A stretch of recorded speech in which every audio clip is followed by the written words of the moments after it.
Grow Stevia, a natural and healthy sweetener, right in your pond's bog filter.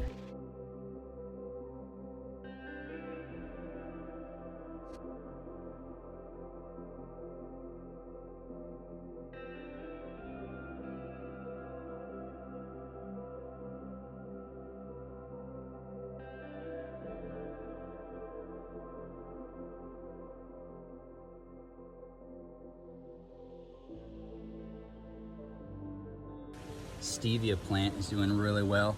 I'm just constantly rearranging it, propping it up with all these other plants I have here in the bog.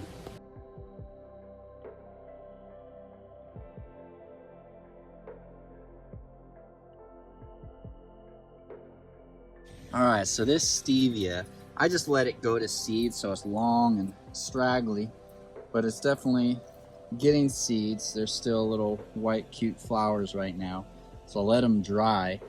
Wow, it's like 5 feet tall probably. So if I wasn't getting all these seeds, look at all these Stevia seeds I could harvest, or I'm gonna be harvesting, Lord willing.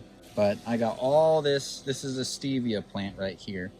If I didn't want seeds and I wanted a more continual harvest, which I'll probably do next year, I would trim this and just keep this trimmed nice and low so it gets more bushy, not long and straggly, and then not let it get the flowers. But I just wanted to see how it grows without doing anything with it, and I'll harvest these seeds once they turn brown. And this thing is sweet. I mean, literally sweet. You just take off a leaf and it's amazing. It tastes absolutely amazing.